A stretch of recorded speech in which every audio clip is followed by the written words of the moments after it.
The dust of 3 crosses settled on Elias like a shroud. It was a fine, red grit that worked its way into the seams of his clothes, the lines of his face, and the quiet places of his soul. He'd ridden for 2 days through a landscape that God had seemingly forgotten, a stretch of cracked earth and skeletal cholla cactus baking under a white, merciless sun. The town, when it finally appeared shimmering in the heat, offered no real relief. It was a collection of sun-bleached clapboard buildings huddled along a single, wide street, looking as thirsty and weary as he felt. He led his mare, Bess, to the livery, the scent of dry hay and manure a familiar comfort in the tense silence of the place. The stable hand, a boy no older than 16 with eyes that had already seen too much, took the reins without a word, his gaze lingering on the worn stock of the rifle in Elias's saddle scabbard before flicking away. Elias paid him, the coins heavy and loud in the stillness. He did not ask questions, and the boy offered no welcome. That suited him just fine. Anonymity was a kind of armor. His past was a weight he carried, heavier than his saddlebags. Months ago, he'd ridden with men who spoke of justice, men who believed they could stand against the slow corruption of wealth and power that was strangling the territory. They had been good men, mostly. Farmers and small ranchers pushed to the edge, but their uprising had been a fool's errand, a brief, bloody flare of defiance that was snuffed out with brutal efficiency. He had seen innocents caught in the crossfire, a woman and her child cut down by the very men sworn to protect them. He had watched as the law, bought and paid for, served not justice but vengeance. The men he rode with were either dead or scattered, and the injustice they fought against was now cemented in place, stronger than ever. The scars on his soul were deeper than any a bullet could leave. He came to 3 Crosses not looking for a new fight, but for a place to forget the one he had lost. The saloon was the town's heart and its gutter, all in one. A sign creaked above the door, its paint peeled to read the dusty Spur. Inside, the air was thick with the smell of stale beer, sweat, and cheap whiskey. A few grim-faced men sat at tables, nursing drinks and watching him from the corners of their eyes. He ignored them, making his way to the bar. The bartender was a portly man with a stained apron and a face like a sack of damp flour. "A room," Elias said, his voice raspy from the trail. The bartender grunted, wiping a glass with a rag that had seen better days. "Upstairs, 2 bits a night, pay in advance." Elias dropped the coins on the bar. "And a whiskey." He took the drink and the key and retreated to a small table in the corner, a spot that gave him a clear view of the door and the room. He drank slowly, letting the burn of the whiskey dull the sharp edges of his memories. He was just another drifter, another face passing through. He wanted nothing more. He would rest his horse, rest his own weary bones, and then ride on, continuing his search for a place that did not exist, a place where the past could not find him. It was from this shadowed corner that he first saw her. Her name, he would learn later, was Clara. The saloon was her place of work, but she moved through it as if she were a queen in a hostile court. She was not beautiful in the delicate, sun-drenched way of the women in the catalogs that sometimes found their way out west. Her beauty was of a different sort, forged in the same harsh elements as the land itself. She had dark hair that she wore pulled back severely from her face, high cheekbones, and eyes the color of a stormy sky. There was a strength in the set of her jaw and a straightness to her back that seemed to defy the very air she breathed.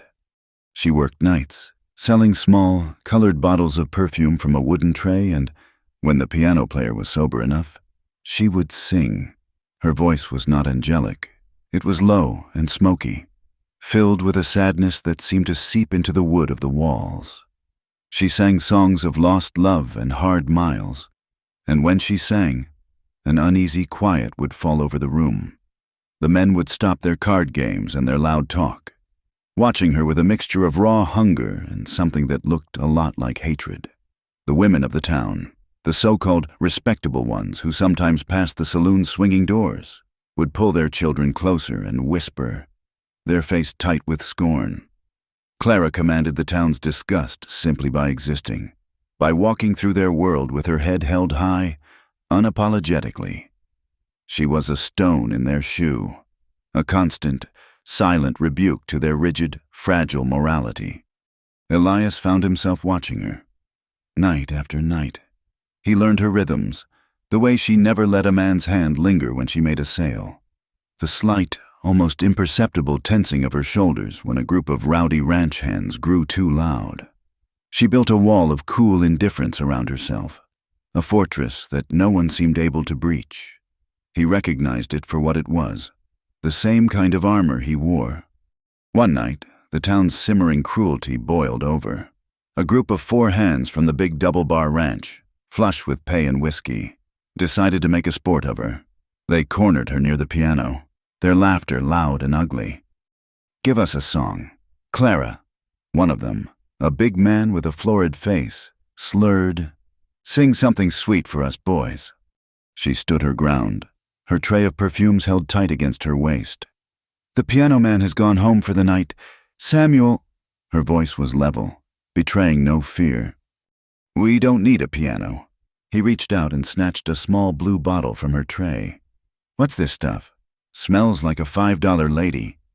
He fumbled with the stopper and deliberately poured the contents onto the dusty floorboards. The cloying scent of lilacs filled the air. His friends howled with laughter. Another man grabbed her arm. "Come on now, don't be like that. You're too proud for your own good. A woman like you shouldn't be so proud." Elias was on his feet before he'd made a conscious decision to move. He didn't draw his gun, didn't raise his voice. He simply placed himself between them and her. A silent, unmoving presence. He was not a large man, but he was lean and hard, and there was a coldness in his eyes that made the ranch hand holding her arm hesitate. "Let her go," Elias said, his voice quiet but carrying the weight of a final warning. The big man, Samuel, puffed out his chest. "This ain't your concern, stranger. This is town business." "I'm making it my concern," Elias replied. His gaze locked on the man's eyes. For a long moment, the air crackled with tension.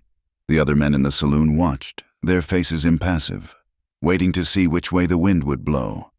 The ranch hand finally released Clara's arm, shoving her back slightly. Samuel sneered, but he backed down. Turning to his friends, "She ain't worth the trouble anyway." They swaggered back to the bar, their bravado ringing hollow. Elias turned to Clara. He expected relief, perhaps even gratitude. Instead, he found her stormy eyes blazing with a cold fire. It was not directed at the men who had tormented her, but at him. "Don't," she said, her voice a low, fierce whisper. "Don't you ever do that again." He was taken aback. "I know what they were." She cut him off. "I can handle my own affairs. I don't need a man in a white hat riding to my rescue. It only makes things worse."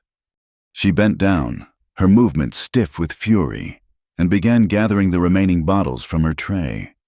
He knelt to help her, his hand brushing against hers as he reached for a small green vial. She recoiled as if burned. "I told you," she said, her voice shaking with a tightly controlled rage. "Don't get involved. Your pity is more insulting than their contempt. Just leave me be." She stood, turned her back on him, and walked away, disappearing through a door at the back of the saloon without a second glance. Elias remained kneeling for a moment, the scent of spilled lilac sharp in his nostrils, the weight of her warning settling heavily upon him. He learned her story in pieces, in the scraps of gossip he overheard at the bar. Years ago, Clara had been courted by Jacob Abernathy, the town's wealthiest merchant, a man twice her age with a sour disposition and clammy hands. It was considered a great opportunity for an orphaned girl with no prospects. The whole town had expected the wedding, but Clara had refused him. No one knew the exact reason, but the speculation was rampant and ugly. She had been branded shameless for turning down a respectable life. Abernathy, his pride wounded, had made it his mission to poison the town against her. He was the source of the whispers, the architect of her shunning. So she had made a life for herself on the fringes. She rented a small room from the saloon owner, the same one the drunk ranch hands sometimes used. She sold her perfumes, little vials of scents that spoke of gardens and rain, things that did not exist in Three Crosses. She sang her sad songs. She never crossed the line the town had drawn for her. She was not a woman of the night, not in the way they all assumed, but it did not matter. In their eyes, her independence was a greater sin than any commerce of the flesh. She was condemned not for what she did, but for what she was, a woman who refused to be broken, who refused to be owned. Elias watched her silent strength with a growing, painful admiration.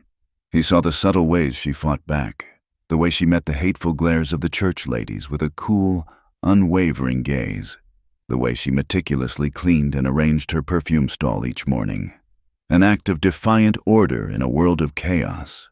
He saw the pride in every line of her body, a pride that must have cost her more than anyone knew. And he saw other things, too, things that made a cold knot form in his stomach, a faint, yellowing bruise on her cheekbone, artfully concealed with powder, a slight limp in her gait on a Tuesday morning that was gone by Wednesday, the way her hand would sometimes tremble when she thought no one was looking. He had seen these signs before. The memory rose unbidden, sharp and clear as broken glass. Her name was Sarah, a widow with a small farm and a young son. Living on the outskirts of the last town he'd tried to call home, her neighbor, a man named Miller, wanted her land. He had the law on his side, or at least he had the sheriff in his pocket. He started by letting his cattle trample her crops. Then he dammed the creek that watered her fields. Elias had seen the fear in her eyes, the same hunted look he sometimes saw in Clara's. He had tried to help. He'd spoken to the sheriff, who had laughed in his face. He'd confronted Miller, who had warned him to mind his own business. Elias had been a believer in law and order then, a younger, more naive man. He had advised Sarah to be patient, to trust the system. One morning, her son came running into town, screaming that his mother had fallen from the hayloft. Her neck was broken. It was ruled an accident. Elias knew it was not. He had seen the bruises on her arms the week before. He had failed to see the true nature of the violence until it was too late. Sarah's death was a ghost that rode with him, a constant reminder of his failure, of the lethal cost of looking away, of not acting soon enough. He saw the ghost of Sarah in Clara. He saw the same quiet suffering, the same desperate pride, and he felt the same helpless anger, the same urge to step in, warring with the bitter knowledge of what his interference could cost. Clara's warning echoed in his mind. It only makes things worse. The town's crusade against her escalated.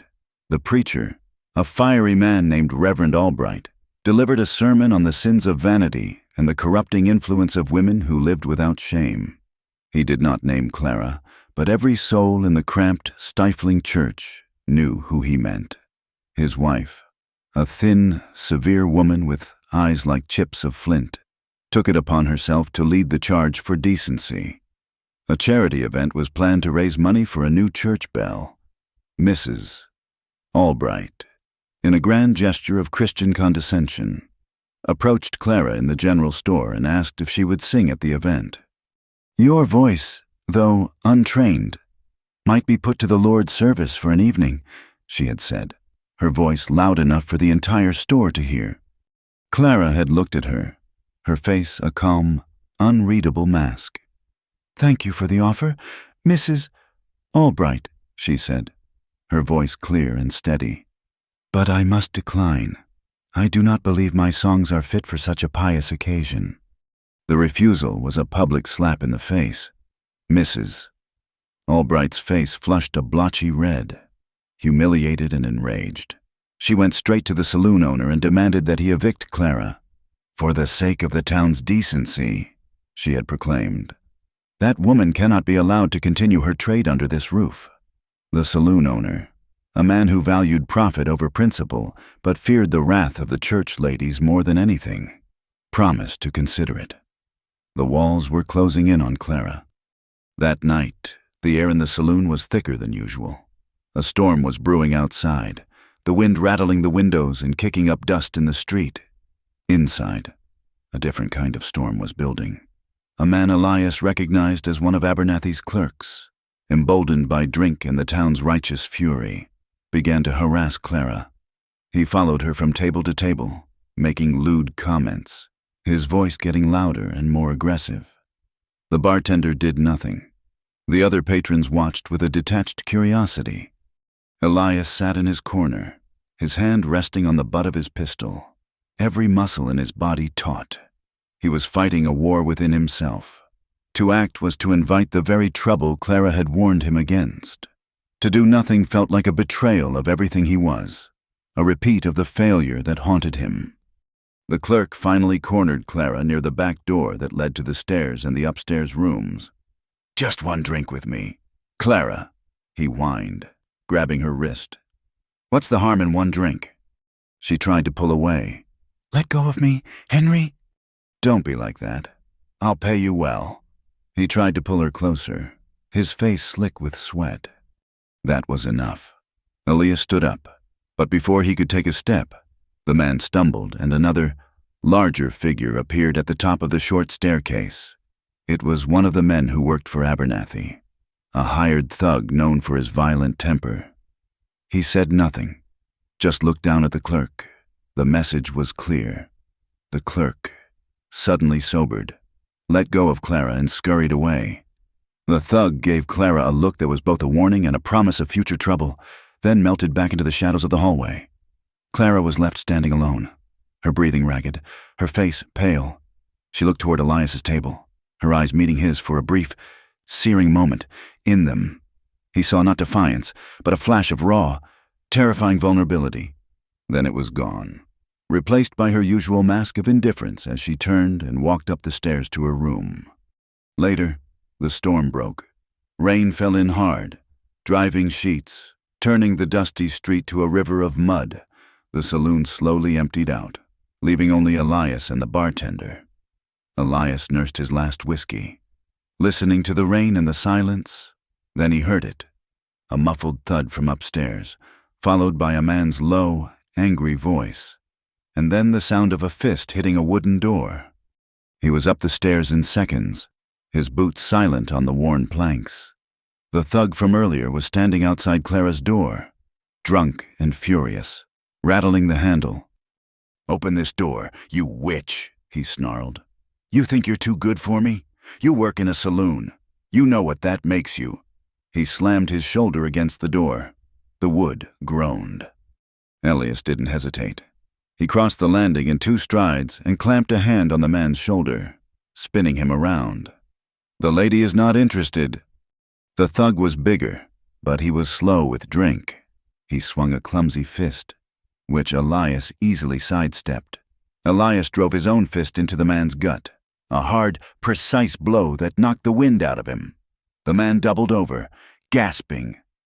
"Get out of here," Elias said, his voice deadly calm. "And don't come back." The man staggered to his feet, clutching his stomach, his eyes wide with a mixture of pain and surprise. He gave Elias a hateful look, then stumbled down the stairs and out into the storm. Silence returned, broken only by the sound of the rain and Clara's ragged breathing from behind the door. Elias stood there for a long moment. He could walk away. He could go back to his room and mind his own business, just as she had asked. But he couldn't. The ghost of Sarah would not let him. He knocked softly on the door. "Miss Clara?" There was no answer. "He's gone," he said. "But he might come back. My room is at the end of the hall. The door is unlocked. You'd be safer there for the night." He waited.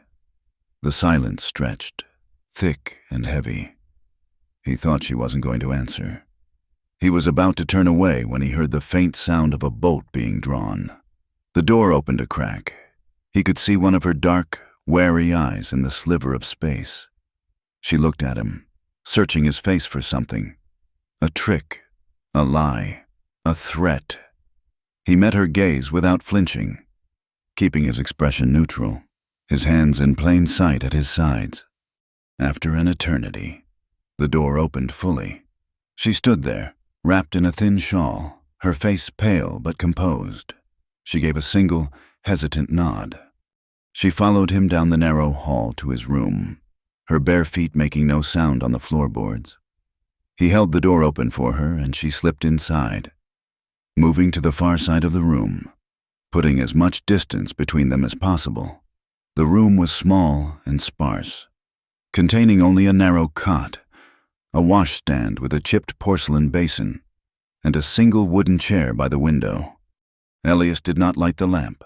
The moonlight, filtered through the rain-streaked window, was enough. He closed the door but did not lock it, leaving her an escape route. He took the chair by the window, while she remained standing, her back pressed against the far wall as if she expected it to swallow her whole. The air between them was thick with unspoken things, charged with a tension that was more than just fear.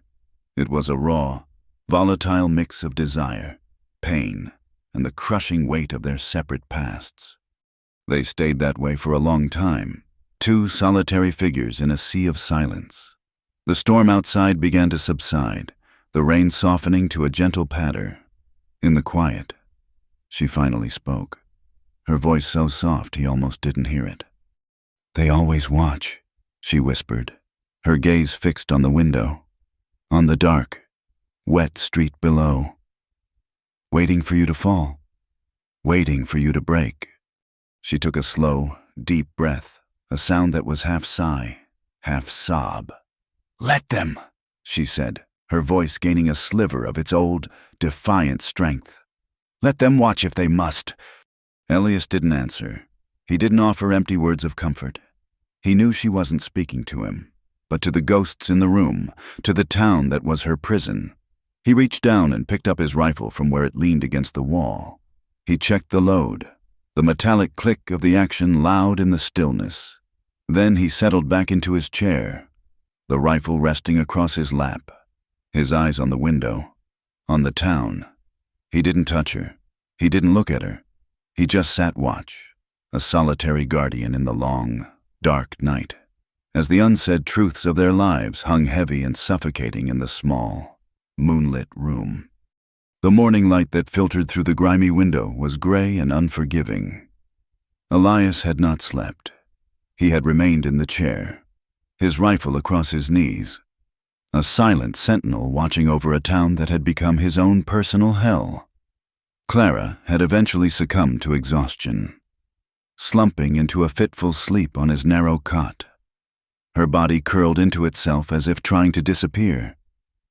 He had listened to the sound of her breathing, a fragile rhythm in the deep quiet of the night, and felt an ache in his chest that had nothing to do with weariness.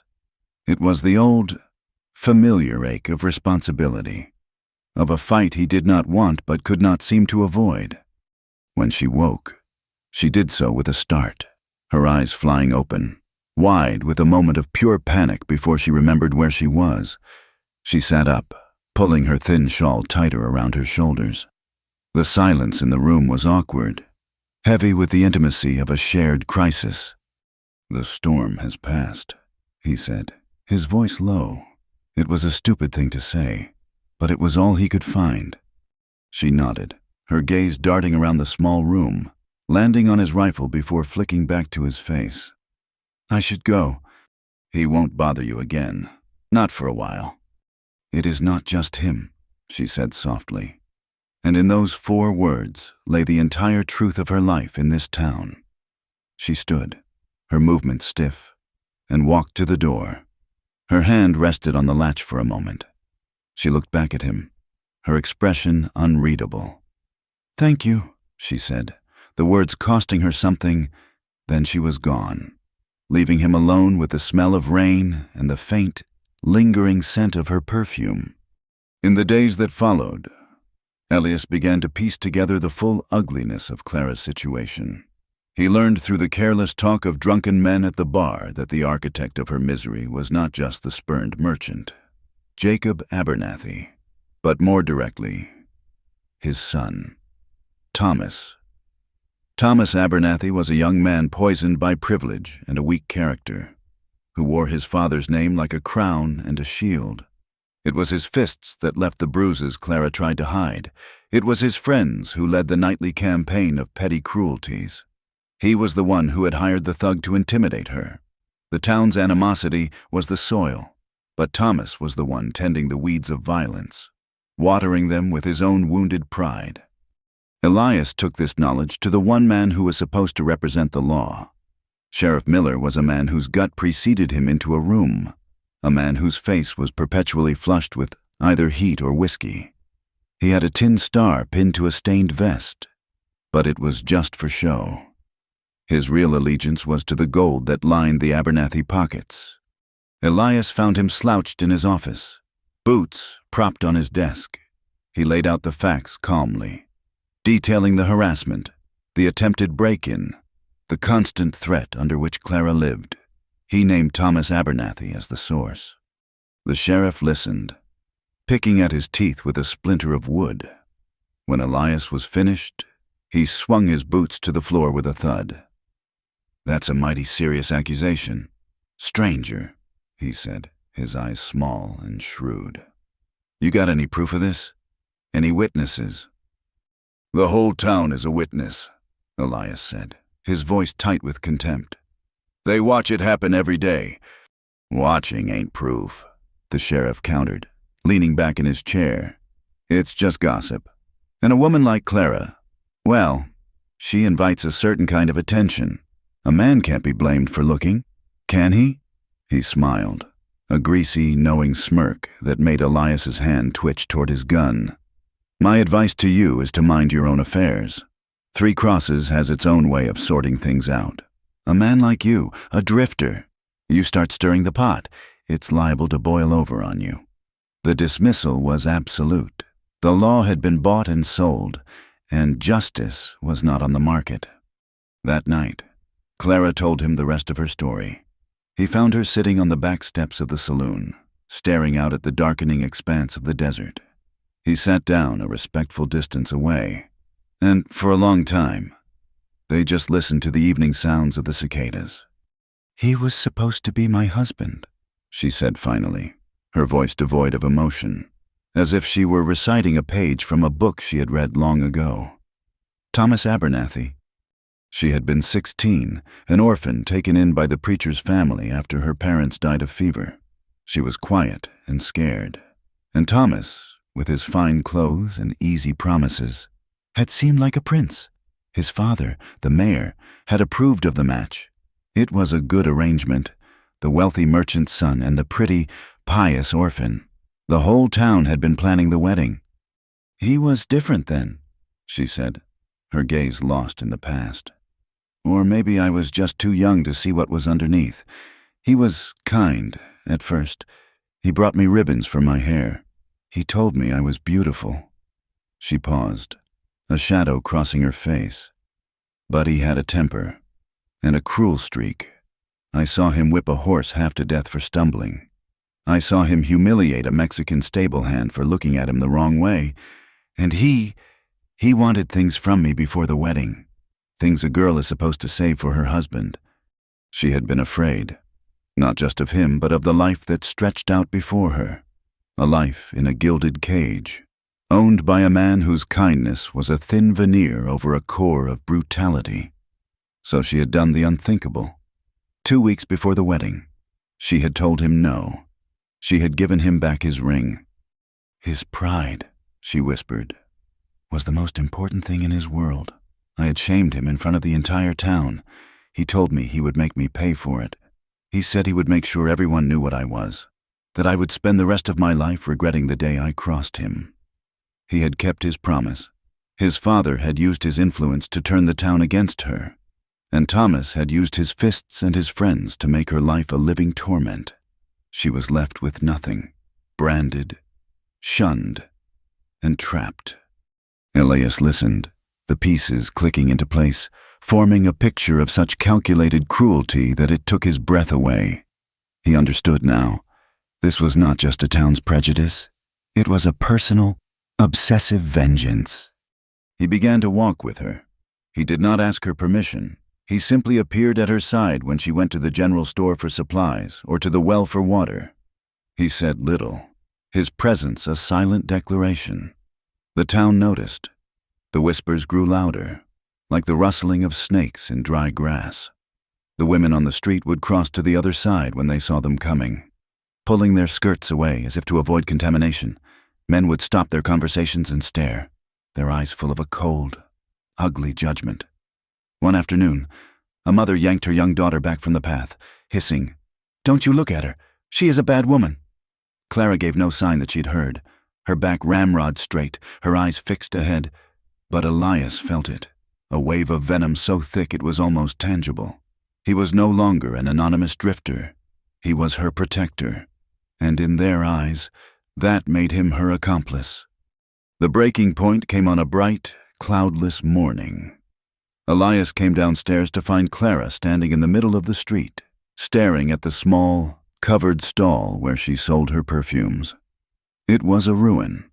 The wooden counter had been overturned, the canvas awning slashed to ribbons. Her little bottles, the ones she arranged so carefully each day, had been smashed against the wall of the saloon. The ground was a slurry of mud, glass, and the mingled, cloying scents of rose, lavender, and lilac. It was an act of pure, spiteful destruction. A small crowd had gathered to watch, their faces a mixture of smug satisfaction and timid curiosity. Clara stood amidst the wreckage of her small livelihood, her hands clenched into fists at her sides. Her face was a pale, tight mask of control. She did not cry. She would not give them the satisfaction. Elias walked to her side. He did not look at the crowd. He looked at the mess on the ground. Then he looked at her. "I'll get a hammer," he said. He went to the livery and returned with a hammer, a handful of nails, and a few lengths of scrap lumber. Together, without speaking, they began to rebuild. He righted the counter and renailed the broken planks. She knelt in the mud, carefully picking out the few unbroken bottles, her fingers stained with dirt and perfume. The crowd watched for a while. Then, bored by the silent, methodical work, they drifted away, leaving them alone in the quiet morning. When they were finished, the stall was patched and crooked, but it was standing. She had only 5 bottles left to place on the counter. "It's not much," he said, his voice rough. "It's enough," she replied, her gaze meeting his. There was a deep, soul-weary gratitude in her eyes that was more powerful than any words. That evening, they sat by a small fire he had built near the creek at the edge of town, the one place where they could escape the prying eyes and suffocating judgment. The heat of the day had bled from the land, leaving a cool, clear night filled with stars. "I used to believe in the law," Elias said, breaking a long silence. He stared into the flames, his face etched with shadows. "I thought a badge and a gun meant something. I thought there was a line between right and wrong, and that good men would stand on it." He told her about the town he'd been in before the uprising.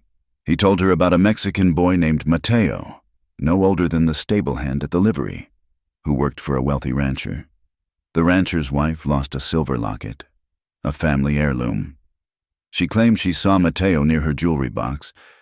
It was a lie. Everyone knew her son was a gambler who had likely pawned it, but Mateo was Mexican, and he was an easy target. The sheriff, a man much like Miller, arrested him. There was no trial. The rancher and a few of his men, drunk on whiskey and self-righteousness, dragged the boy from his cell. "They hanged him from a cottonwood tree just outside of town," Elias said, his voice flat and dead. "The lawmen just stood and watched. They called it justice." He looked at her then, his eyes burning with a cold, old anger. "I cut him down myself after they left. The locket turned up a week later. The rancher's wife found it in one of her other purses. No one ever said a word about it." That's when I learned that law and order is just a story powerful men tell to keep everyone else in line. His confession hung in the air between them, a raw and painful offering. He had shown her his deepest wound. the source of his own cynicism and despair. Clara was silent for a long time, her face illuminated by the flickering firelight. When she spoke, her voice was a near whisper. "There's a deep spot in this creek, just past the bend," she said, her eyes on the dark, moving water. "After Thomas, after the town turned on me, there were nights I would walk down here. I would stand on the bank and think about how easy it would be, just to step in and let the water take me, let it wash all the dirt and the shame away." The quiet horror of her words settled over Elias, cold and heavy. He saw her standing there in the dark, alone, with the weight of the world on her shoulders, poised on the edge of oblivion. A raw, protective instinct, fiercer than anything he had ever felt, surged through him. He reached across the small space between them and took her hand. Her fingers were cold and trembling. He held them in his own, his grip firm and steady. His hands were rough and calloused from years of reins and ropes, but his touch was surprisingly gentle. It was not a gesture of passion or of pity. It was a simple, profound act of connection, a silent promise that she was no longer standing on that bank alone. She looked at their joined hands, and for the first time since he had met her, he saw tears well in her eyes, glittering in the firelight before she quickly blinked them away. They stayed that way for what felt like an eternity. The only sound, the crackle of the fire and the rush of the creek. It was an intimacy more profound than any kiss, a shared moment of vulnerability in the heart of a merciless world. The peace was not meant to last. They were walking back toward the lights of the town when they saw it, an orange glow against the night sky, coming from the center of town. Then the smell of smoke hit them, thick and acrid. Elias started to run, a terrible premonition seizing him. They arrived to a scene of chaos. A mob, their face hidden by darkness and shadows, had surrounded Clara's newly rebuilt stall. Someone had thrown a torch onto the canvas awning. Flames were leaping into the air, consuming the dry wood with a hungry roar. Elias didn't think. He plunged into the small crowd, shoving men aside, his only thought to get to her.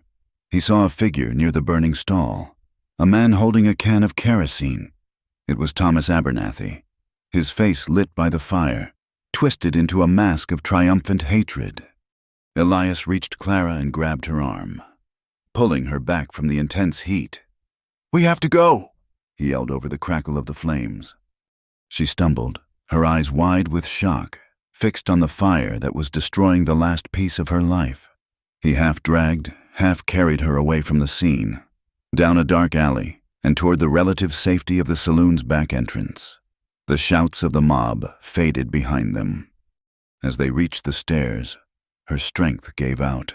Her legs buckled, and she collapsed against him, her body limp with the weight of smoke, exhaustion, and utter despair. He lifted her into his arms, her head lolling against his shoulder, and carried her up the stairs to his room. He laid her gently on his cot. Her face was smudged with soot. Her hair had come loose from its pins, and her dress was torn at the shoulder. She was breathing in shallow, ragged gasps. He went to the washstand, soaked a cloth in the cool water of the basin, and returned to her side. He knelt by the cot and began to gently wipe the grime from her face. As the cool cloth touched her skin, her eyelids fluttered. She stirred, her lips parting as she murmured something, her voice thick with smoke and confusion. "What was that?"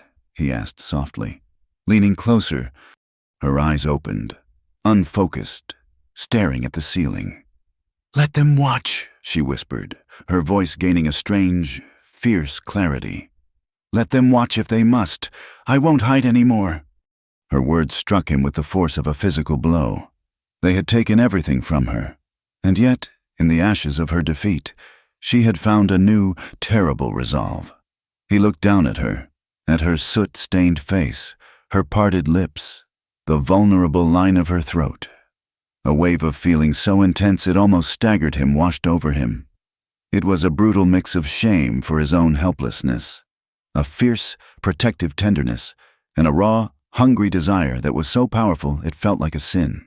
He wanted to shield her from the world, and at the same time, he wanted to claim her, to lose himself in her strength and her pain. His hand, holding the cloth, trembled. He touched her forehead. A brief, feather-light contact, his eyes full of the violent, unspoken conflict raging within him. But he did not cross the line. He pulled his hand back, stood up, and went back to his chair by the window to stand his watch. The morning after the fire. Elias did not ask what Clara wanted to do. He simply started doing it. He used the last of his money to buy new, clean lumber from the general store, enduring the owner's suspicious glare and the way he counted the coins twice as if they were tainted. He carried the wood into the street, to the blackened patch of earth that was the grave of her stall, and he began to build. He worked under the hard, white sun, the rhythmic strike of his hammer a lonely, defiant sound in the quiet street. He was a spectacle. Townsfolk paused on their errands to stare, their faces a mixture of contempt and disbelief. He ignored them, focusing on the work, on the clean bite of the saw through pine, on the satisfying thud of a well-driven nail. He was building more than a wooden counter. He was making a statement, drawing a line in the dust of 3 crosses for all to see. The insults started as whispers, sly comments made from behind cupped hands. But as the day wore on and the stall began to take shape again, the whispers grew bolder. A group of men loitering outside the saloon, friends of Thomas Abernathy, began to call out to him. "Look at him, building a throne for his queen!" one shouted, and the others laughed. "Wasting good wood on that trash," another added. Then came the name that would stick to him like tar. An older man, a rancher with a face like cured leather, spat a stream of tobacco juice into the dust near Elias's feet. "Looks like we got ourselves a whore's cowboy," he said, his voice loud and carrying. The phrase was picked up by the others, repeated with relish. "Whore's cowboy." Elias did not look up. He did not clench his fists. He simply set another nail and drove it home in 3 clean strokes. Each strike of the hammer was his answer. His anger was a cold, contained thing, a fire banked deep inside him. To let it flare up would be to give them the victory they wanted. Clara brought him a jar of water in the heat of the afternoon. She stood beside him as he worked, her presence a silent partnership. She had forbidden him from fighting back. That morning, before he'd started, she had looked at him with an intensity that startled him. "No violence, Elias," she had said. "That is their language. If you fight them with your fists or your gun, you are playing their game. It is what they want. It is how they will justify what they do to us." He had wanted to argue, to tell her that some things can only be answered with force. But he saw the unshakable resolve in her eyes. He was beginning to understand that her strength was of a different kind than his. While he was rebuilding the physical structure of her business, she was laying the foundation for a different kind of war. He saw her in quiet conversation with the women who lived in the town's shadows, the tired-looking laundress with a perpetually bruised arm, the saloon's cleaning girl who was little more than a child, the reclusive widow who lived at the edge of town. He saw Clara listening, her head bowed, and later, in the privacy of her room, he caught a glimpse of a small, leather-bound ledger where she was writing, her script small and neat. She was gathering stories. She was collecting names, dates, and secrets. She was forging a weapon out of the quiet suffering the town preferred to ignore. Their defiance, his steady hammering and her quiet conversations, enraged Thomas Abernathy. His public act of destruction had not broken her. It had only created this silent, stubborn alliance that was becoming a daily spectacle of his failure. He needed to reassert his power, to remind her and the town who was in control. He found her in the narrow alley behind the saloon, where she had gone to empty a bucket of wash water. Elias was inside, cleaning his pistol, when he heard the scream. It was not a cry of fear, but a raw, sharp sound of pure rage and defiance. It was a sound that meant to be heard. He was moving before the echo had faded, kicking his chair back. his gun in his hand as he burst through the saloon's back door. He was seconds too late. Thomas Abernathy was just stepping back from her, his face flushed with a mixture of anger and shock. Clara was slumped against the rough wood of the wall, one hand pressed to her cheek. Thomas saw Elias and his gun, and a sneer twisted his lips. "What's this? The whore's Cowboy coming to the rescue?" He held his hands up in mock surrender.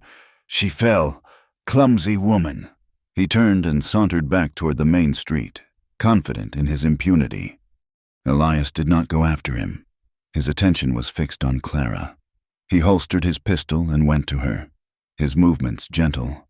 He reached out and tilted her chin up into the light. The bruises were already beginning to bloom, a dark purple mark staining the pale skin of her cheek, and her lip was split, a thin trickle of blood running down her chin. But it was her eyes that held him. They were blazing with a fire so hot it seemed it could burn the world to the ground. The shame and fear were gone, replaced by a cold, hard fury. The scream had not been a plea for help. It had been a declaration of war. This time, Elias did not ask. He took her by the arm. "We are going to the sheriff." He marched her through the saloon and across the street to Sheriff Miller's office. He kicked the door open without knocking. The sheriff was there, as was Jacob Abernathy, the mayor, his face a mask of smug authority. They had clearly been expecting him. "Sheriff," Elias said, his voice shaking with a tightly controlled rage, "I am here to report an assault. Thomas Abernathy attacked this woman in the alley not 5 minutes ago." He gestured to Clara's face. "Here is your proof. The bruises speak for themselves." Sheriff Miller looked from Elias to Clara's face, then to the mayor, and back again. He heaved a sigh, as if this were a great inconvenience. "Now, hold on. My boy says she took a fall. It is her word against his." "Look at her face!" Elias roared, his control finally snapping. "Does that look like she fell?" The mayor, Jacob Abernathy, stepped forward, his eyes cold and hard. "My son would never lay a hand on a woman. This is a fabrication. This woman is a known liar and a troublemaker. And you, sir, are a vagrant who has done nothing but stir up dissent since you arrived. I think you are the one who should be answering questions." The injustice was so blatant, so absolute. It left Elias breathless. The law was a closed door, a locked room where men like the Abernathys made the rules. He felt the last vestiges of his faith in any system crumble to dust. There was only one law left to him now. He turned his back on the sheriff and the mayor and looked directly at where Thomas Abernathy was now standing in the doorway of the office, a smirk playing on his lips. "You," Elias said, his voice dropping to a low, deadly pitch. "You and me, in the street, now." A hush fell over the office. Thomas's smirk widened. This was the game he knew how to play. "A duel? Over this?" he said with a contemptuous wave toward Clara. "She is not worth the bullet." "This is not about her," Elias said, his eyes boring into Thomas's. "This is about you and me." Thomas's eyes lit up with arrogant excitement. He was younger, faster, and he had the whole town on his side. "Fine," he said. "Let's finish this." He turned to step into the street, but Clara moved faster. She placed herself directly between Elias and the door, her small frame a sudden, unbreachable wall. She put her hand on Elias's chest. "No," she said, her voice ringing with authority. She looked into his eyes, her own gaze clear and fierce. "Not like this. This is what they want. Do you see? If you kill him, you are a murderer. If he kills you, I am alone. Either way, they win. They get to tell the story of the violent drifter and the fallen woman. We will not let them write our story. Elias." Her words cut through his rage, a sliver of cold, hard reason. He looked past her at Thomas's eager face, at the smug satisfaction of the mayor and the sheriff. She was right. He had let his anger blind him. He had walked right into their trap.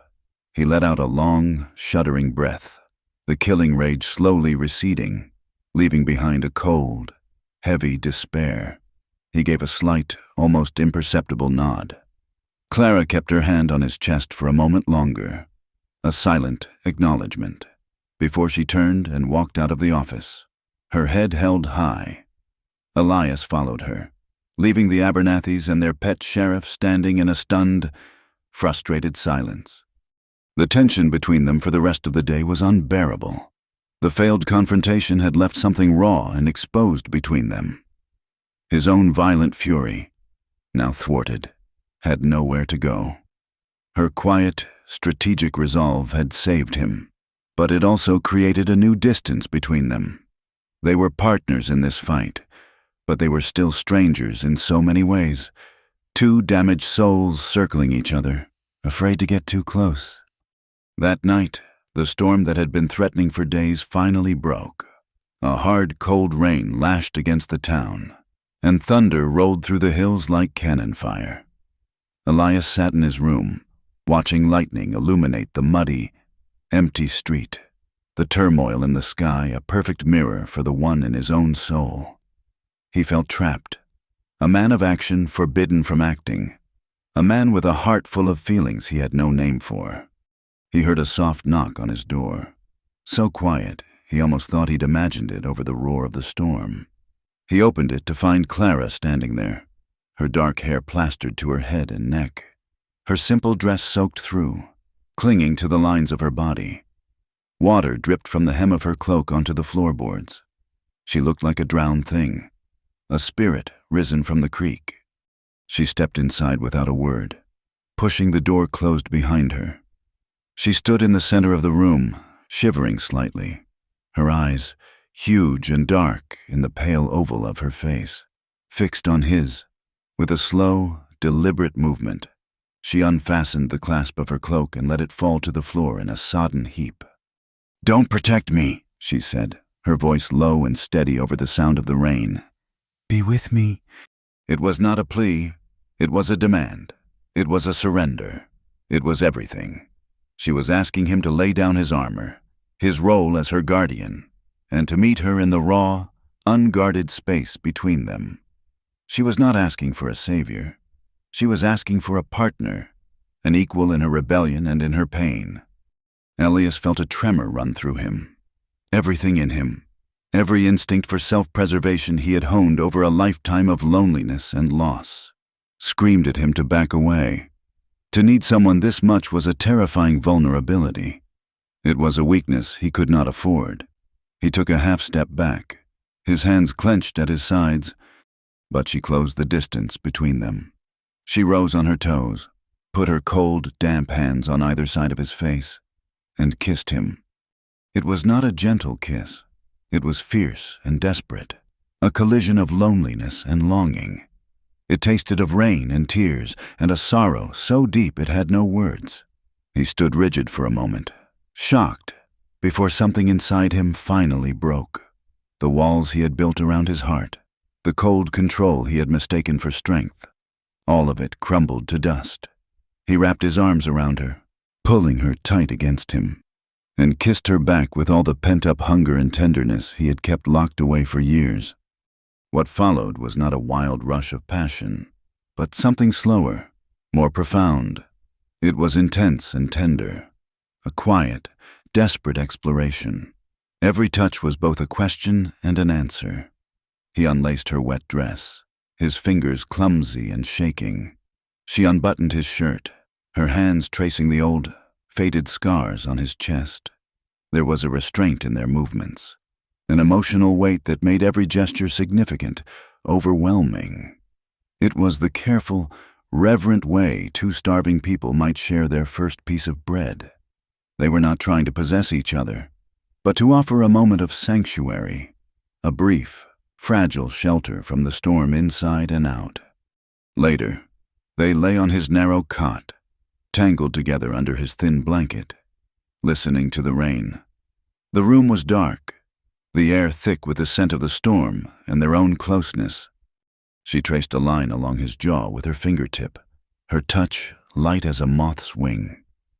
"Are you ashamed of this?" she whispered into the darkness. He thought for a moment, searching for the truth. He felt many things: awe, fear, a bone-deep sense of peace he had never known. But not shame. "No," he answered, his voice rough with emotion. "Just afraid to need something so much." He felt her smile against his shoulder. It was the first time he had truly felt her smile. Outside the window, a floorboard creaked in the hall, but they paid it no mind, lost in their small circle of warmth, unknown to them. A sliver of light from the hallway fell across the cot, and through a crack in the rough-hewn wall. A pair of eyes watched them, taking in the scene with a cold, malevolent satisfaction. The next morning, the storm had passed, leaving the air washed clean and the sky a bright, piercing blue. But a new, uglier storm was brewing. When the saloon owner unbarred the front doors, he found it. Nailed crudely to the wood was a square of bright red cloth, the color of sin, the color of a brand. It was a symbol everyone in the West understood, a public declaration of disgrace, marking the saloon as a house of ill repute. By noon, Sheriff Miller was standing in Elias's room. He did not look at Clara, who sat fully dressed on the edge of the cot, her face pale but her expression defiant. He spoke only to Elias. "There have been complaints," the sheriff said, his voice flat and official. "Decent folk are offended. The mayor has signed a warrant. You're charged with public nuisance, corrupting the peace, and vagrancy." He paused, letting the words hang in the air. "The stagecoach leaves for the east at dawn. If you are on it, I will tear up this warrant. If you are still in this town tomorrow morning, I will arrest you and you will spend the next 6 months in a territorial prison." It was an ultimatum. Leave her, or be destroyed. The town had made its final move. The sheriff's threat hung in the air of the small room long after he had gone, thick and foul as cigar smoke. Leave her, or be destroyed. It was a simple choice, the kind a sensible man, a man who valued his freedom and his skin, would make without a second thought. Elias looked at Clara. She was not looking at him, but at her own hands, clasped tightly in her lap. She was giving him the freedom to make that choice, to walk away. She was offering him the escape he had once thought he wanted. He thought of the long, empty miles of the trail, of the lonely campfires and the bitter taste of solitude. He had come to 3 Crosses looking for a place to be anonymous, to be left alone. He had thought that was freedom. He looked at Clara, at the proud, straight line of her back, at the faint bruise that still shadowed her cheek, and he knew he had been wrong. Freedom was not running from the things that bind you. It was choosing your chains. "I am not leaving," he said. The words were quiet, but they had the finality of a closing door. Clara looked up at him then, and in her eyes he saw a maelstrom of emotions, relief so profound it was almost pain, a flicker of fear for what was to come, and a deep, steady gratitude that needed no words. They left the saloon that afternoon, walking out under the glare of the red cloth that still hung on the door.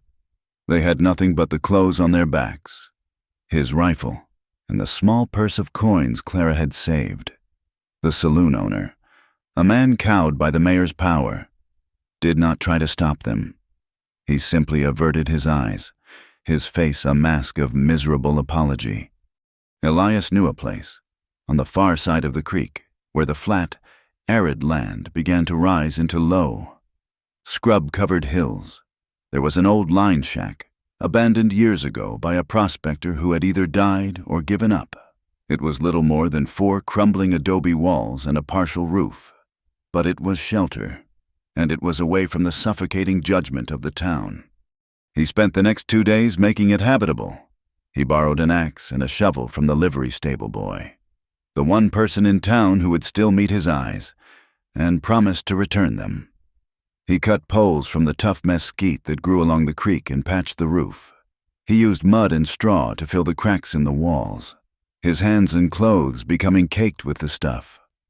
Clara worked alongside him, gathering reeds from the creek bed to weave into a makeshift door and sweeping the packed earth floor clean with a branch of sage. They worked in a focused silence, the shared labor a language all its own. They were building a fortress, a tiny island of their own making in a hostile sea. The town watched their exile with a feverish, prurient interest. Rumors flew, each one uglier than the last. They were living in sin. He was a wanted man, an outlaw. She was a witch who had cast a spell on him. The story changed with each telling, but the theme remained the same. They were outsiders, pariahs, a cancer to be cut from the decent flesh of the community. On Sunday, Reverend Albright took to his pulpit and delivered a sermon that all but named them. He spoke of the serpent in the Garden of Eden, of the temptations of the flesh that could lead a good man astray. He called Clara the devil in a dress, a painted vessel of sin sent to test the virtue of 3 crosses. He spoke of Elias as a man who had been righteous but was now fallen, a soul lost to the siren song of a shameless woman. The congregation listened with rapt, pious attention, their own prejudices sanctified by the word of God. But Clara refused to be shamed into invisibility. She would not hide. One afternoon, when they needed flour and salt, she insisted they go into town together. She held her head high as they walked down the main street, her arm linked through his. The whispers followed them like a physical force, a wave of malice that beat against their backs. People stopped and stared, the men with open contempt, the women with a mixture of horror and fascination. They went into the general store. The air inside grew thick and silent. The owner served them, his movements stiff and reluctant, placing their goods on the counter as if they were contaminated. As they came back out onto the wooden sidewalk, Clara stopped. She turned to Elias, her eyes full of a fierce, defiant light. She put her hands on his shoulders, pulled his head down, and kissed him. It was not a long kiss, nor was it passionate in the way of their stormy night together. It was a deliberate, public act of rebellion. It was a statement, clear and undeniable, for the entire town to see. A woman gasped. Someone muttered, "Shameless." Clara paid them no mind. She took Elias's hand, her grip firm, and they walked back the way they came, leaving a trail of shocked silence in their wake. Elias knew then that a line had been crossed. Their quiet defiance had become an open challenge, and men like the Abernathys did not tolerate challenges to their authority. Retribution would be swift and it would be brutal. It came 3 nights later. A sliver of moon offered little light. They were asleep in the small shelter, a single blanket covering them on a mattress of dried grass. When the door was kicked in, it splintered from its leather hinges with a violent crack. Elias was awake instantly, reaching for the rifle he kept by his side, but he was too slow. The cabin was suddenly full of shadows, of large, hulking figures. Before he could even sit up, a heavy boot crashed into his ribs, knocking the air from his lungs. He saw that they were masked, 4 of them, their faces covered with rough sacks that had eye holes cut out. He tried to fight. He lashed out, connecting with a shin, and was rewarded with a grunt of pain. But there were too many. A fist crashed into his jaw, and his head snapped back, his teeth clicking together. He was dragged from the cot and onto the cold earth floor. Clara screamed, a raw, terrified sound that was cut off as one of the men grabbed her, clamping a hand over her mouth. The beating was methodical and vicious. They were not trying to kill him. Not yet. They were trying to break him, to punish him, to teach him a lesson he would never forget. Fists and booted feet rained down on him. He curled into a ball, trying to protect his head and stomach, the coppery taste of blood filling his mouth. He heard the sickening thud of a club hitting his shoulder, and a sharp, searing pain shot down his arm. Through a haze of agony, he heard their grunts of exertion and their low, taunting words. "Think you can defy this town? This is Abernathy's town. Stay away from the whore." He heard Clara struggling, her muffled cries of rage and fear. He tried to get up, to get to her, but a boot stamped down on his back, pinning him to the floor. The world began to swim, the edges of his vision turning dark. The last thing he remembered was the face of one of the men leaning close, the sackcloth mask smelling of sweat and whiskey, and a pair of cold, familiar blue eyes staring at him through the eye holes. It was Thomas Abernathy. Then the world dissolved into blackness. When he came to, it was to the sensation of a cool, wet cloth on his forehead. The cabin was silent, save for the sound of Clara's soft breathing. The gray light of dawn was seeping through the broken doorway. He tried to move, and a groan of pure agony was torn from his throat. Every inch of his body was a symphony of pain. He managed to open his eyes. Clara was kneeling beside him.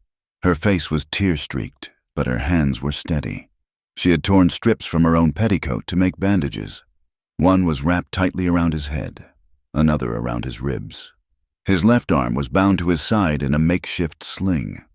She had cleaned the blood from his face as best she could.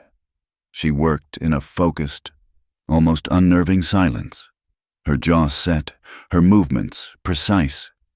She was not a weeping victim. She was a survivor, a healer, her grief channeled into a current of fierce, protective energy. He lay there for days, drifting in and out of a feverish haze. His ribs were broken, his shoulder was dislocated, and his body was a canvas of deep, purple bruises. Clara never left his side. She brought him water from the creek, a few drops at a time. She made a thin broth from the last of their flour. She sat with him through the long nights, her hand resting on his uninjured arm, a small, warm anchor in a sea of pain. On the third day, the fever broke. He woke to find his mind clear for the first time since the attack. Clara was asleep in a chair she had salvaged from the shack's debris. Her head slumped forward, her face etched with exhaustion. He watched her, and a feeling washed over him that was so powerful it almost frightened him. It was a deep, aching tenderness that went beyond the desire and the protectiveness he had felt before. She stirred and her eyes opened. Finding his, a small, weary smile touched her lips. "I have never loved anyone," he said, the words coming out in a hoarse whisper. The confession surprised him as much as it did her. He had never even thought the words before, let alone spoken them. "I have fought for things, for ideas, for justice." He took a ragged breath, the movement sending a sharp pain through his ribs. He looked at her, at the woman who had shared his disgrace, who had tended his broken body. "But with you, it is not justice I want. It is peace." Her eyes filled with tears, but this time she did not blink them away. She let them fall, two silent tracks down her tired face. She reached out and took his hand, her fingers lacing through his. The next day, she brought him the ledger. He was propped up against the cabin wall, able to sit up for short periods. She placed the worn, leather-bound book in his lap. "What is this?" he asked. "It is my weapon," she replied. He opened it. The pages were filled with her neat, precise script. He began to read. It was a collection of stories. The first was from the laundress, a harrowing account of the husband who beat her and the sheriff who told her it was a private family matter. The next was from the young girl who cleaned the saloon, who had been cornered in the storeroom by a wealthy rancher. There was a story from a farmer's wife whose husband had gambled away their land, leaving her and her children destitute. There were stories of abuse, of betrayal, of shame, of women cast out and forgotten, their suffering rendered invisible by the town's rigid code of silence and denial. Each story was a quiet scream, a testament to a hidden world of pain. Clara had given them a voice. "They cannot fight with fists," Clara said, her voice low and intense. "They have no money, no power. All they have are their stories. But stories are a kind of power. Elias, if people will only listen." She looked at him, her eyes burning with a new, desperate hope. "I want to publish them. I want to make a book and send it to a newspaper in the East. I want everyone to know what happens in a town like this, in the dark corners where no one is looking." He looked down at the book, at the pages filled with quiet courage and searing pain. It was the most radical, the most dangerous idea he had ever heard. It was a direct assault on the hypocrisy that held three crosses together. It was an act of rebellion that would make their public kiss look like child's play. It was, he realized, the only thing they had left to do. "There is a printer," he said, his mind already working. "A man who travels with his own press on a wagon. He is not afraid of controversy. I met him a year ago. He should be in the town of Redemption, about 2 days' ride from here, by the end of the week." "You cannot ride," she said, her voice full of concern. "I will," he said, his jaw set with a new determination. "You have been fighting this war your way. Now, let me fight it mine." 2 days later, he was on his horse. Every movement was agony, his ribs screaming with protest, but he was driven by a purpose that was stronger than the pain. Clara had wrapped the precious ledger in oilcloth and placed it carefully in his saddlebag. She stood by his stirrup, her hand on his leg. "If I must burn," she said, her voice quiet but firm as steel, "let it be for something that matters." He reached down and touched her cheek. "I will be back in 4 days." He turned his horse and rode away, not daring to look back. The night he was due to return, a new mob gathered in 3 crosses. This one was not masked. They were emboldened, their faces lit by the flickering orange light of the torches they carried. Thomas Abernathy was at their head, his face a mask of smug, righteous fury. The town had endured enough. The source of the infection had to be cut out. They marched through the town and across the creek, a river of fire and hate in the darkness. They surrounded the small, lonely cabin. Thomas Abernathy stepped forward, his voice amplified by the silence of the night. "Clara, we know you are in there. The decent people of this town have had enough of your filth. You have until sunrise to be gone. If you are still here when the sun comes up, we will burn this shack to the ground with you in it." Inside, Clara stood by the small, unglazed window, watching the angry, torch-lit faces. Her heart was pounding, a frantic bird trapped in her chest. She was alone. Elias was not back yet. Fear, cold and sharp, pierced through her resolve. She could run. She could slip out the back, into the darkness of the hills. No one would blame her. Elias had told her to run if this happened. He had made her promise. But as she stood there, looking at the faces of the men who had tormented her, who had beaten the man she loved, something inside her hardened into a diamond-like clarity. Her promise to him had been made out of fear, but her promise to herself, her vow to burn for something that mattered, had been made out of courage. She thought of the women in her book. She thought of their stories, of their quiet, desperate bravery. To run now would be to betray them all. To run now would be to accept the shame they had tried to force upon her. Elias's words came back to her, spoken in a feverish whisper in the dark. "It is not justice I want. It is peace." She finally understood. Peace was not the absence of a fight. Peace was knowing you had stood for something, that you had not surrendered your soul. She heard a horse approaching from the hills behind the cabin, fast and steady. A flicker of hope ignited within her. Elias. He rode into the small clearing and dismounted, his face grim in the torchlight. His rifle held loosely in one hand. He saw the mob, saw Thomas, and his eyes were chips of ice. He walked to the cabin door and stepped inside. "You have to run," he said, his voice urgent. "I can hold them off. You have to get away." She looked at him, at the desperation in his eyes, the fierce, protective love. She reached up and touched the bandage that was still visible under his hat. "No," she said, her voice calm and clear. "I won't run from shame." She walked past him to the broken doorway and stood there, silhouetted against the dark interior, facing the mob. "Let them watch me stand." Clara's words, spoken with the quiet finality of a judge's sentence, hung in the torch-lit clearing. "Let them watch me stand." For a moment, Elias saw the terrified woman from the alley, the exhausted survivor from the fire. But they were ghosts.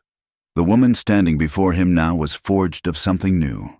something harder than prairie rock and more resilient than winter-cured leather. He saw her choice not as a fool's errand, but as the only one a soul like hers could make. His own purpose, which had been a tangled knot of vengeance, protection, and a desperate desire for peace, suddenly became searingly clear. It was to stand with her. He stepped back from the doorway, pulling her with him into the relative darkness of the cabin. "Bar the door," he said, his voice a low command, while she braced the splintered door with the heavy log they used as a bench. He moved to the small, shutterless window. He checked the load in his rifle, the familiar, heavy weight of it, a grim comfort in his hands. He laid it on the deep sill, its barrel pointing toward the heart of the mob. Then he drew his Colt, checked its action, and laid it beside the rifle. 2 guns, 30, maybe 40 men. The odds were a fool's joke. "Elias," Clara said from behind him, her voice steady. "this is my fight." "It became mine," he answered without turning, his eyes scanning the hateful, shifting faces in the crowd. "The moment I was afraid to need something so much." He could feel her stillness behind him, an acceptance of his words, of their shared fate.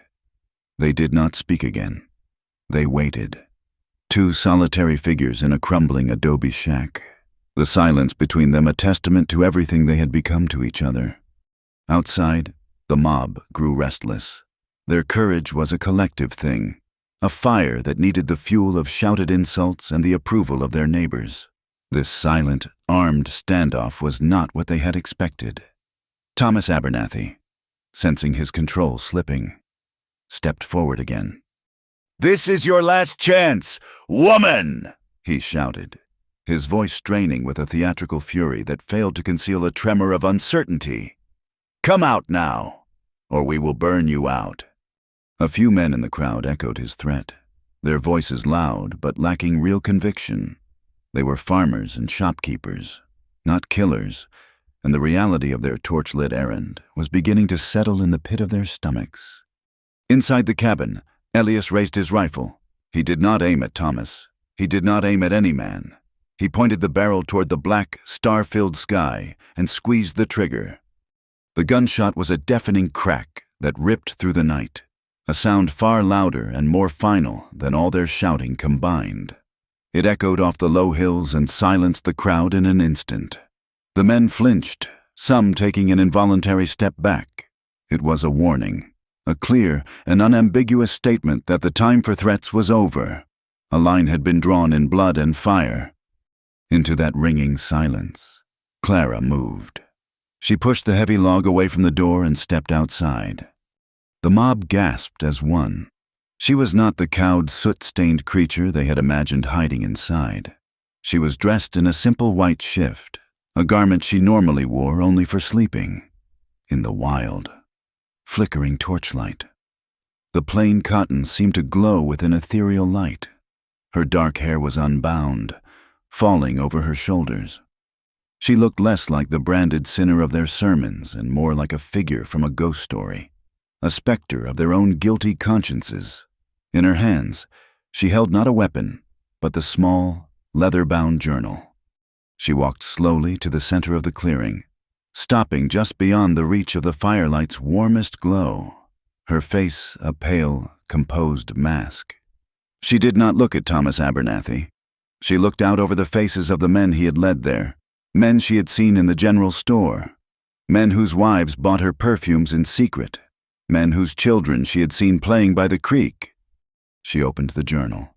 Her voice, when she spoke, was not loud, but it was clear and carried through the unnatural stillness. "This is a letter," she said, "from a girl who cannot speak for herself." She began to read. "To whom it may concern." Her voice was a quiet, steady cadence. "My father is a man of God. He tells the town what is right and what is wrong. He tells them that a woman's purity is her greatest treasure. He told me this every day of my life. I believed him." A nervous cough broke the silence. Reverend Albright, standing near the back of the crowd, shifted his weight, his face suddenly slick with sweat. Clara continued, her eyes fixed on the page. Last spring, a visitor came to our house, a man who donated much money for the new church bell. My father called him a pillar of the community. One night, when my mother and father were at a town meeting, this man came to my room. He told me that my father had offered him my hand in marriage. He said he wanted to see if I was a worthy bride. He tested my purity. The words hung in the air, plain, unadorned, and devastating. A low murmur rippled through the crowd. The women, a few wives who had followed their husbands out of a morbid curiosity, pulled their shawls tighter, their faces hardening. When I told my father what happened, Clara read, her voice beginning to tremble with a barely suppressed rage. He slapped me. He told me I had a wicked imagination. He told me I had tempted the man, that the devil was in my heart. The man who hurt me was sent away quietly to avoid a scandal. I was the one who was locked in my room for a month to pray for forgiveness for my sin. My father says I am to be sent away to live with relatives in the East, so I do not bring shame upon his house. I am not the one who should be ashamed. She closed the book. The silence that followed was absolute, a thick, suffocating blanket of shock and shame.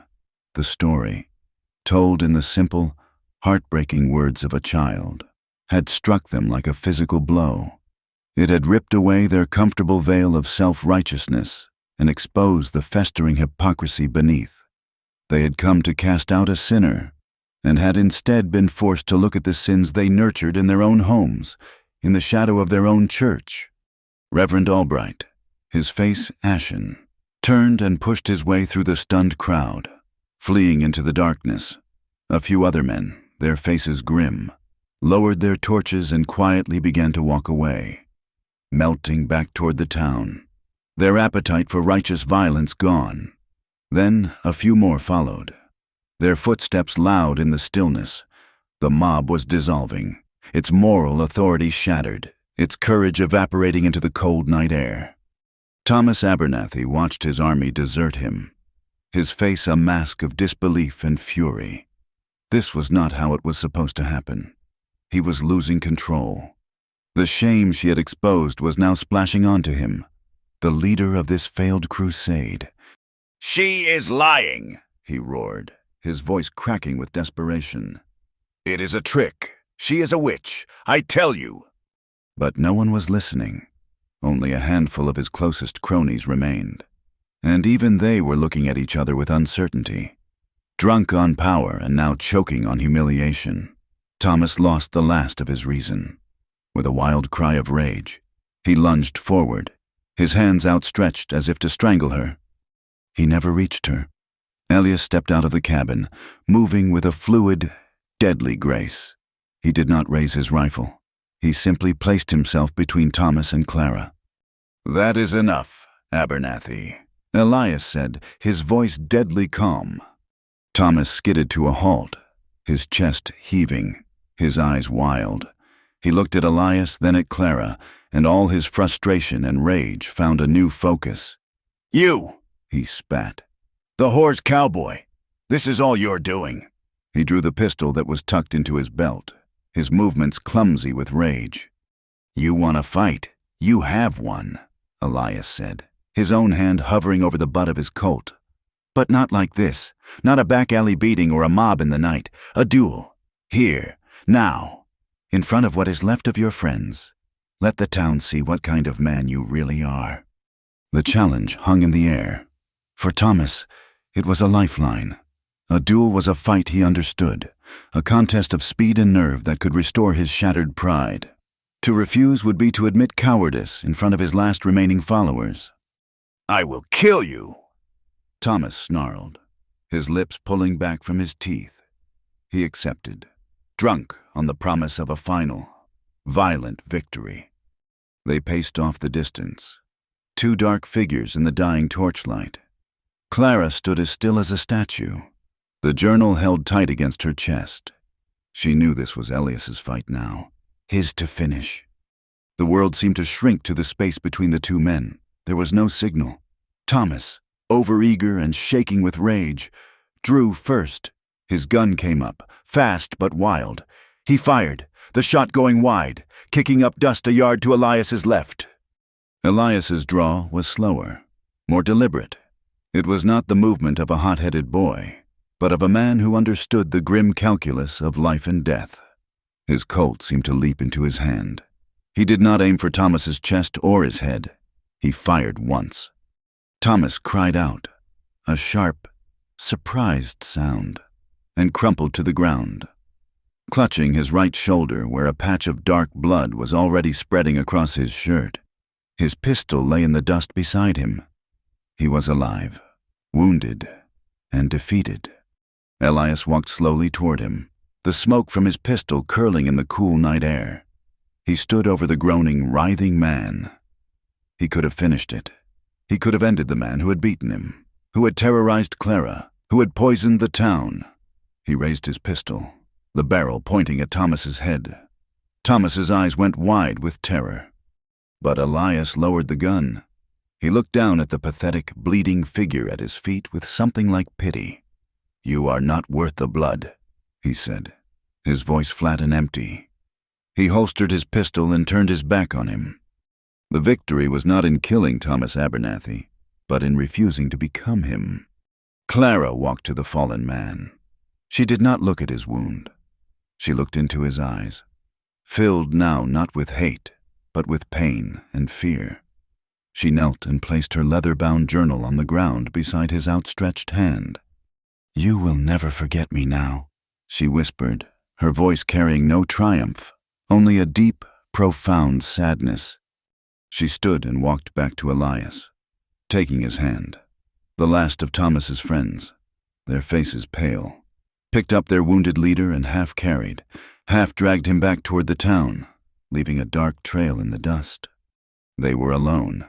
The clearing was silent, littered with discarded torches that were burning themselves out like dying stars. From the edge of the shadows, a small figure emerged. It was a young girl, perhaps 12 or 13, the daughter of the town's laundress. She had watched the whole thing from the safety of the trees. She approached Clara timidly, her eyes wide. "Miss Clara?" she said, her voice barely a whisper. She clutched a fold of her worn dress in her fist. Can I write my story too?" Clara looked at the girl, and then at Elias, and a slow smile, the first genuine, hopeful smile he had ever seen from her, lit up her face. She knelt and took the girl's hand. "Yes," she said, "yes, you can." The next week was a quiet revolution. Sheriff Miller, his authority a joke and his complicity exposed, resigned his position and left town on the morning stage. A few days later, a new lawman rode in, a U.S. Marshal named Reed.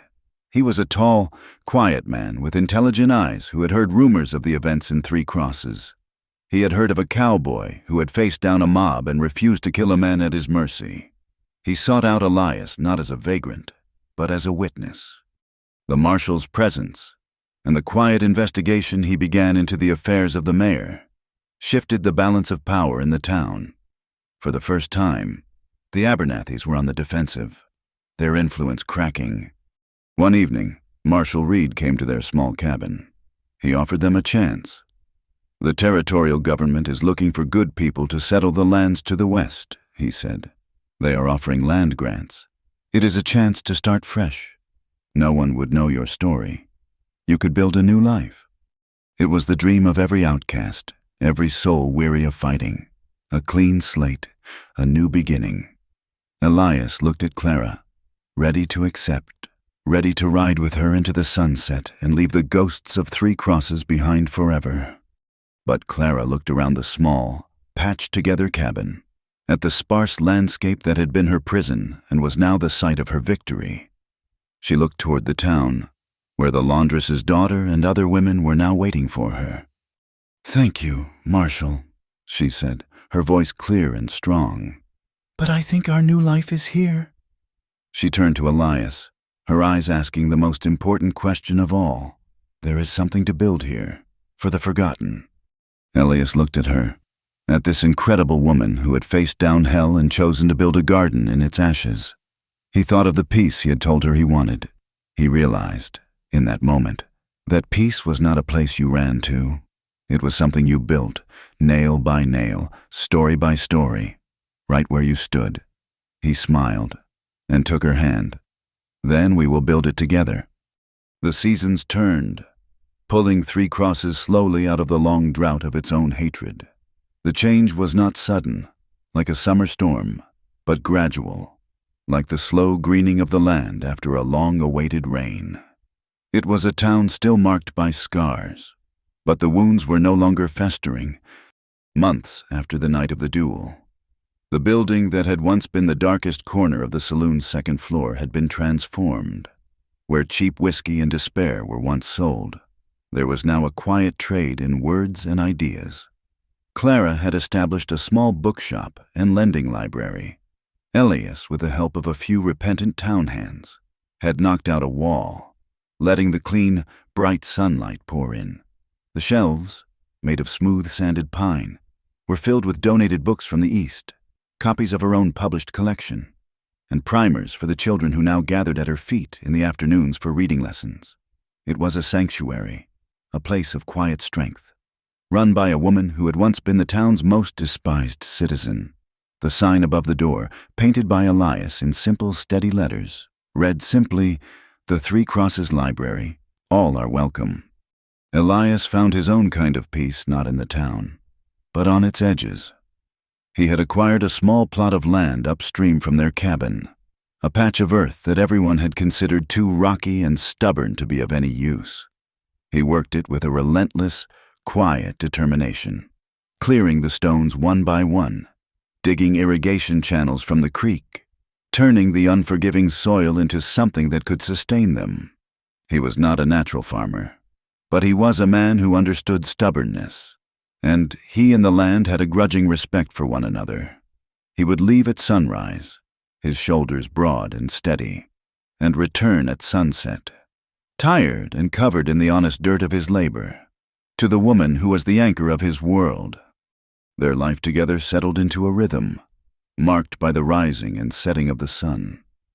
It was not a life of easy comfort. The ghosts of their past were never far, living in the web of scars on his back and in the shadows that sometimes still flickered in the depths of her eyes. Their relationship remained a thing of quiet intensity, a deep, emotional current that ran beneath the surface of their days. It was a bond forged in fire and tempered in hardship, and it had moments of sharp, aching pain as well as profound, healing tenderness. One evening, as they sat by the fire in their now solid and comfortable cabin, she was tracing the long, pale scar on his shoulder, a gift from Thomas Abernathy's club. Her touch was feather-light, a question and a memory all in one. He caught her hand and brought it to his lips, kissing her knuckles. He saw the flicker of pain in her eyes, the memory of his helplessness, of her terror. He did not offer empty words. He simply held her hand, his thumb stroking her palm, a silent acknowledgement that they carried this weight together. In these moments, their touches said more than words ever could, a language of shared suffering and unwavering solace.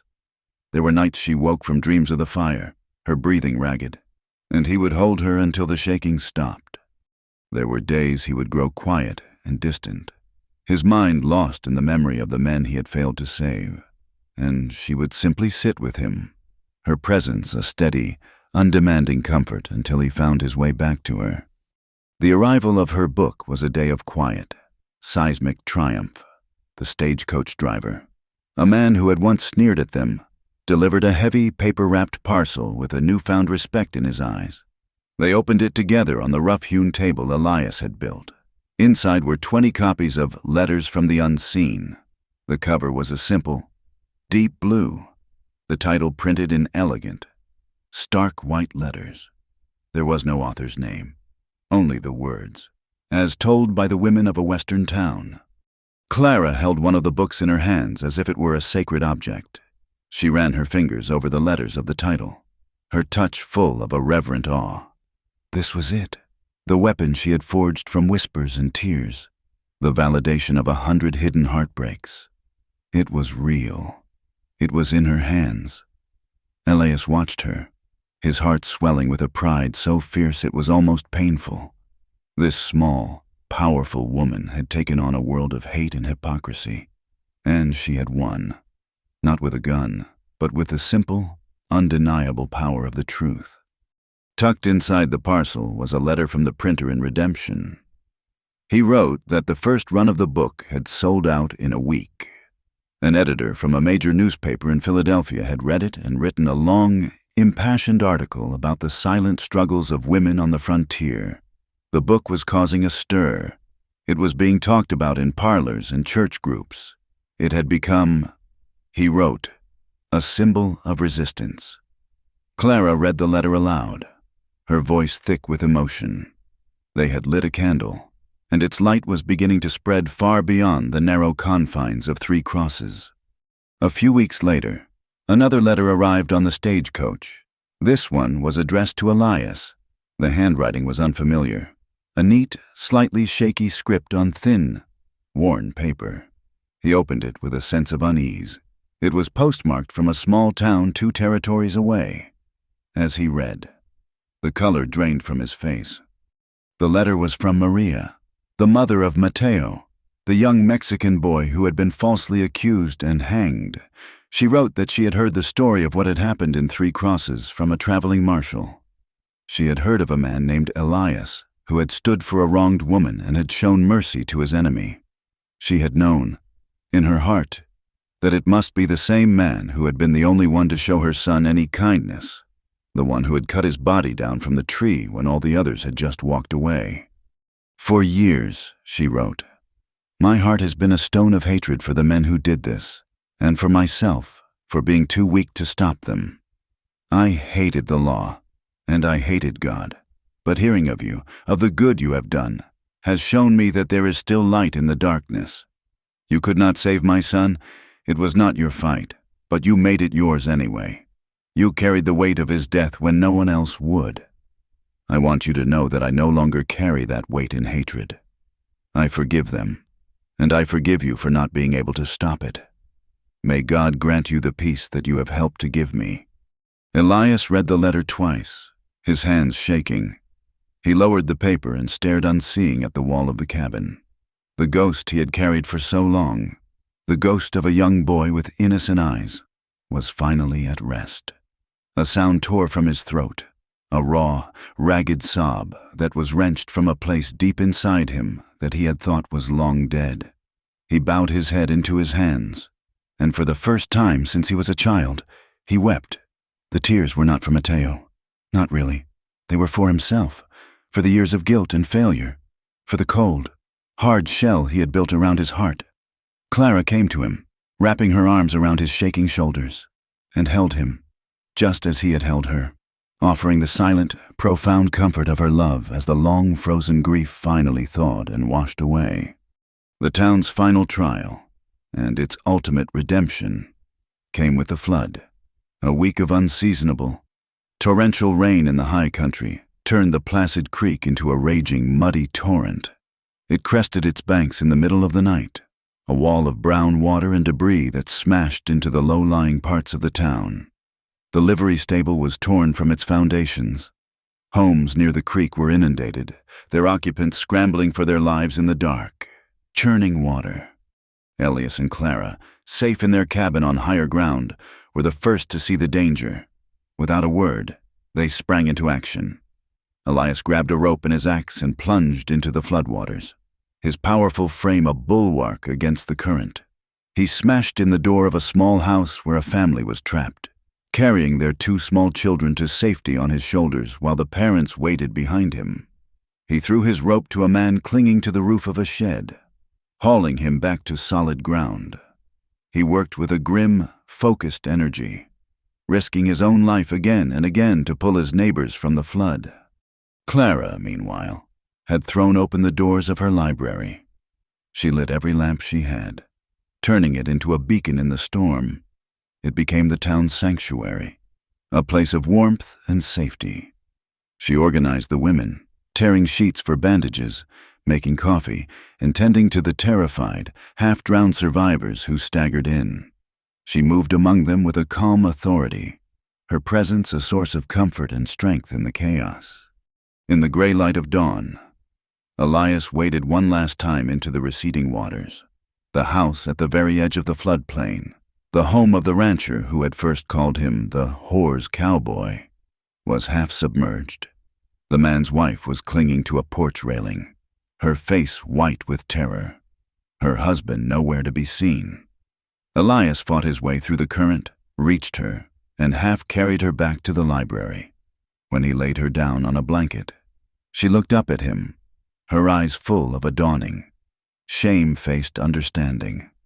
She had been saved by the man she had scorned, and brought to shelter by the woman she had called a disgrace. The flood receded, leaving behind a thick layer of stinking mud and a town humbled by its brush with destruction. In the aftermath, the old lines of prejudice and animosity seemed petty and insignificant. The town began to rebuild, but this time, something was different. People worked together, sharing what little they had. The family Elias had saved brought them a share of their salvaged food. The rancher's wife came to the library and quietly donated a box of books. It was not a complete transformation. There were still those who held on to their old hatreds, who looked at Elias and Clara with suspicion. But the seeds of change, planted by their courage and watered by their compassion, had finally taken root. The town was beginning to heal. One quiet morning, weeks later, Elias stood with Clara in the doorway of their cabin, watching the sun rise over the healing land. The air was cool and clean, and the world seemed new and full of promise. He turned to her, his face serious. Do you ever wish it had been easier? He asked, his voice soft. She thought for a moment, her gaze on the distant horizon. No, she replied, a small, thoughtful smile on her lips. She turned to meet his eyes, her own gaze clear and full of a deep, unwavering love. Only that it had not taken so long to find someone who saw me in the final scene of that long, hard season, as the sun began to set, casting long shadows across the valley. Elias held Clara in the doorway of their home. The sky was painted in strokes of orange and purple, a masterpiece of quiet beauty. He gently kissed the warm skin of her shoulder, a gesture of profound tenderness and belonging. He looked out at the town, at the life they had built from ashes and whispers. "Let them watch," he said, his voice a low, contented rumble against her ear. "I would do it all again." She leaned back against his chest, her hand covering his. A slow, genuine smile spread across her face, a smile full of the peace they had fought so hard to find. "So would I." Thank you for listening to our story. Please comment where you are listening from to connect with others. Subscribe to the From Wild West channel and share your thoughts in English.